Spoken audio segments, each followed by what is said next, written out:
Assalamualaikum warahmatullahi wabarakatuh. Alhamdulillah, alhamdulillahilladzi bi ni'matihi tatimmu shalihat. Asyhadu an la ilaha illallah wahdahu la syarika lah wa asyhadu anna Muhammadan 'abduhu wa nabiyyuhu wa rasuluh. Allahumma salli wa sallim alaihi wa ala alihi wa sahabatihi wattabi'in wa man tabi'ahum bi ihsanin ila yaumiddin amma ba'd. Bapak Ibu pemirsa yang dirahmati oleh Allah Subhanahu wa taala, alhamdulillah Allah Subhanahu wa taala masih memberikan izin kepada kita untuk bisa menikmati indahnya hari-hari di bulan Ramadan.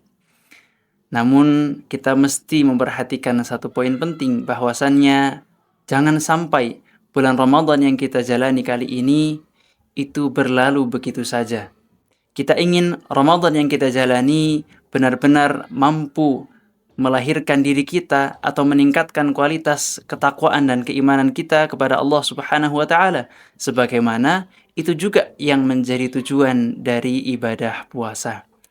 Bapak Ibu pemirsa yang dirahmati oleh Allah Subhanahu wa taala, bulan Ramadan ini sebagaimana kita ketahui bersama ada banyak sekali keutamaan yang Allah Subhanahu wa taala titipkan itu semua di dalam bulan Ramadan.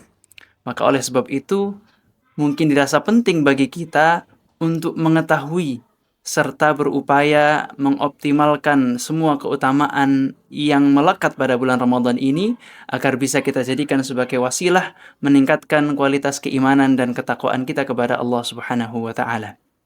Yang pertama, tentu bulan Ramadan merupakan bulan berpuasa. Kita ketahui puasa Ramadan merupakan satu di antara 5 rukun Islam. Dalam hadis yang Rasulullah Shallallahu Alaihi Wasallam sebutkan dari Allah Subhanahu Wa Taala, hadis qudsi, wa ma taqarraba ilayya abdi bi syai'in ahabba ilayya mimma aftaradtuhu alaihi. Tidak ada jalan yang paling aku cintai yang ditempuh oleh hambaku untuk mendekat kepadaku, melainkan melalui jalan-jalan menjalankan kewajiban-kewajiban yang telah Allah tetapkan.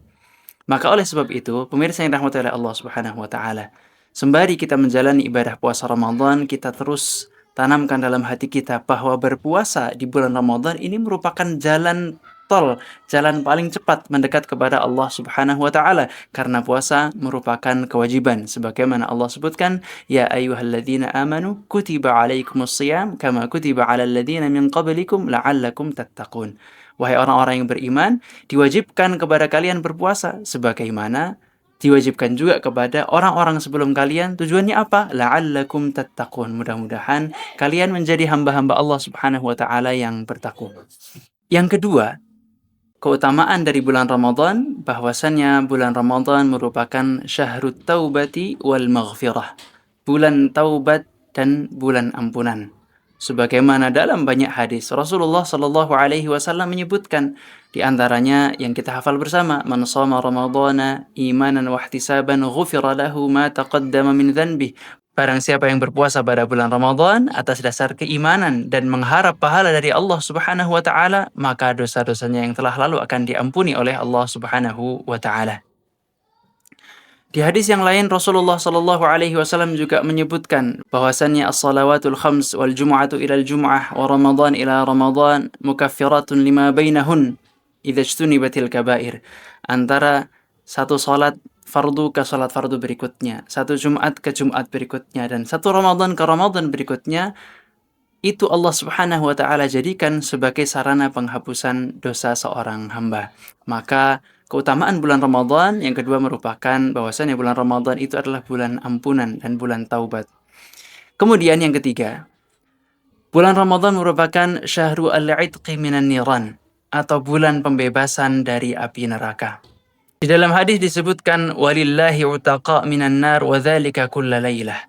Bahwasannya dalam setiap malam di antara malam-malam bulan Ramadan itu Allah menetapkan bahwa hamba-hamba tertentu yang Allah pilih yang layak atau pantas masuk ke dalam neraka, nama itu kemudian dicoret dari daftar penghuni neraka. Mereka dibebaskan dari neraka dan dimasukkan ke dalam surga Allah Subhanahu wa taala. Maka Bapak Ibu pemirsa yang dirahmati oleh Allah Subhanahu wa taala, Rasulullah juga menyebutkan wadzalika kulla lailah, dan proses pembebasan dari api neraka itu terjadi pada setiap malam. Maka oleh sebab itu, sejak malam pertama bulan Ramadan sampai malam terakhir itu merupakan proses pembebasan hamba-hamba Allah Subhanahu wa taala dari neraka. Oleh sebab itu jangan sampai kita lengah, jangan sampai kita berleha-leha, kita mesti bersungguh-sungguh memantaskan diri kita di hadapan Allah Subhanahu wa taala supaya apa? Supaya layak dimasukkan dalam golongan hamba-hamba Allah yang dibebaskan dari api neraka.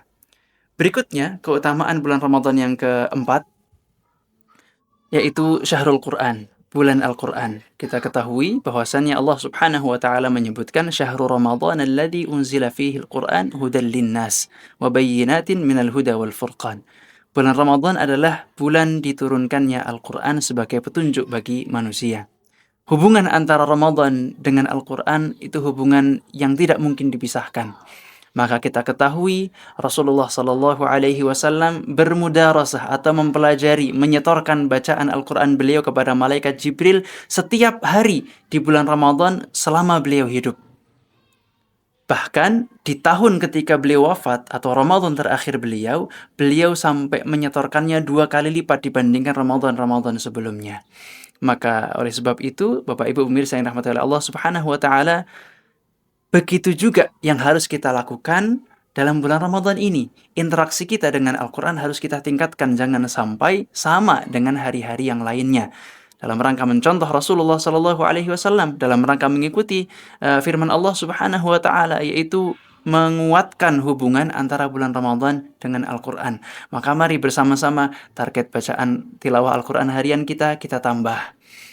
Kemudian hafal Al-Quran kita coba mulai lagi. Ya, dan seterusnya. Intinya bagaimana kita jadikan bulan Ramadan ini bulan yang sangat erat ya, dengan Al-Quran, dan kita sendiri juga. Intinya bagaimana kita jadikan bulan Ramadan ini kita tingkatkan interaksi kita dengan Al-Quran, baik itu dengan membaca, mempelajari, menghafalkan, memahami makna-maknanya, mengamalkan, dan seterusnya. Berikutnya, keutamaan yang kelima, bahwasannya bulan Ramadan merupakan bulan dibukanya pintu surga, ditutupnya pintu neraka, dan diikatnya setan. Kita semua hafal dengan hadis itu ya. Kita semua mengetahui keutamaan ini. Namun ini perlu kita maknai dengan benar, bahwasannya seolah-olah Allah itu benar-benar membukakan pintu rahmatnya, menutup pintu adabnya, dan juga mengekang wasilah yang bisa mengganggu seorang hamba dari ketaatan, yaitu setan. Sehingga seolah-olah tidak ada alasan bagi kita sebagai hamba Allah untuk tidak mendekat kepada Allah Subhanahu wa taala, untuk tidak meningkatkan intensitas kualitas ibadah kita kepada Allah Subhanahu wa taala. Karena apa? Pintu surga dibuka dan tidak ada yang ditutup. Pintu neraka ditutup semuanya, bahkan setan yang biasa mengganggu, membisikkan bisikan-bisikan buruk itu juga dikekang oleh Allah Subhanahu wa taala. Maka ini merupakan kesempatan terbaik bagi kita untuk meningkatkan kualitas ibadah dan juga mendekatkan diri kepada Allah Subhanahu wa taala. Karena semua wasilah untuk mendekat kepada Allah sudah Allah sediakan.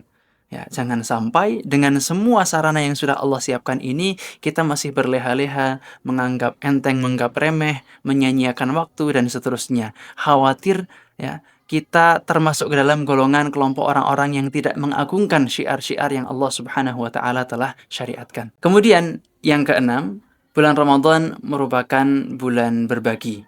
Kita ketahui Rasulullah Sallallahu Alaihi Wasallam dalam sebuah hadis diriwayatkan dari salah seorang sahabat, kana ajwadan nas wa kana ajwada ma yakunu fi Ramadan hina yalqahu Jibril. Ya. Wa kana ajwadu minar rih wa kana ajwada minar rihil mursalah. Ya. Rasulullah adalah sosok paling dermawan. Dan puncak kedermawanan beliau itu berada ketika bulan Ramadan. Dan beliau Shallallahu Alaihi Wasallam itu lebih dermawan dari hembusan angin. Maksudnya apa? Hembusan angin yang mendorong awan yang menurunkan hujan. Maknanya apa? Hujan itu turun tanpa memilih status sosial masyarakatnya seperti apa, latar belakang keagamaannya seperti apa, dan seterusnya. Maknanya Rasulullah itu dalam bulan Ramadan, kedermawanan beliau itu berada pada puncak-puncaknya, dan beliau benar-benar melapangkan pemberian beliau kepada orang-orang di sekitar beliau. Maka ini juga perlu kita contoh sebagaimana kita ketahui bersama bahwasannya Rasulullah juga bersabda di hadis yang lain, barang siapa yang memberi buka kepada orang lain, maka dia mendapatkan pahala orang yang berpuasa tanpa mengurangi pahala orang yang berpuasa tersebut. Dia mendapatkan dia mendapatkan kelipatan pahala puasa. Dia berpuasa, kemudian dia membagikan buka kepada orang lain, 10 orang misalkan, maka dia mendapatkan pahala 10 orang tadi yang mengkonsumsi buka dari yang ia berikan. Maka ini merupakan syahrul al-jud wal karam, ya. Bulan kedermawanan. Jangan sampai terlewat dari kita untuk juga turut berbagi kepada orang-orang di sekitar kita. Dan yang terakhir, bulan Ramadan merupakan bulan kesabaran. Bapak Ibu pemirsa yang dirahmati oleh Allah Subhanahu wa taala, Allah Subhanahu wa taala menyebutkan innama yuwaffas sabiruna ajrahum bighairi hisab. Orang yang sabar itu balasannya tidak ada hitungannya atau tak terhingga. Disebutkan oleh para mufassirin bahwa makna dari as-sabirun dalam ayat ini itu adalah as-saimun atau orang-orang yang berpuasa. Sebagaimana di hadis yang lain, di hadis qudsi Allah Subhanahu wa taala menyebutkan as-siyamu li wa ana ajzi bih. Puasa itu untukku dan akulah yang akan memberikan balasannya. Ayat dan juga hadis ini mengisyaratkan bahwa pahala kesabaran atas berpuasa, atas menjauhkan diri dari hal-hal yang diharamkan, bahkan menghindarkan diri dari hal-hal yang sifatnya sia-sia, itu hanya Allah Subhanahu wa taala yang mengetahui luasnya, banyaknya balasannya. Maka ketika seseorang dilatih oleh Allah menjauhkan diri dari hal-hal yang mubah, yaitu makan dan minum yang pada dasarnya mubah, maka seyogyanya orang tersebut juga terbiasa untuk menjauhkan diri dari hal-hal yang Allah larang atau Allah haramkan. Berlatih meninggalkan hal yang mubah, pada dasarnya mubah yaitu makan dan minum, itu bertujuan ya untuk terbiasa meninggalkan hal-hal yang diharamkan oleh Allah Subhanahu wa taala. Oleh sebab itu, bulan Ramadan merupakan bulan kesabaran, sabar dan menahan diri dari hal-hal yang Allah larang. Aqulu qawli hadza wa astaghfirullahal azim li wa lakum. Semoga Allah Subhanahu wa taala senantiasa membimbing langkah kita, membimbing tutur kata kita, membimbing ibadah kita supaya bisa maksimal beribadah dalam bulan Ramadan ini, dan semoga Allah Subhanahu wa taala menerima amal ibadah kita dan menjadikan kita sebagai hamba-hambanya yang terbebas dari api neraka dan lulus dari madrasah Ramadan berpredikat minal muttaqin. Assalamualaikum warahmatullahi wabarakatuh.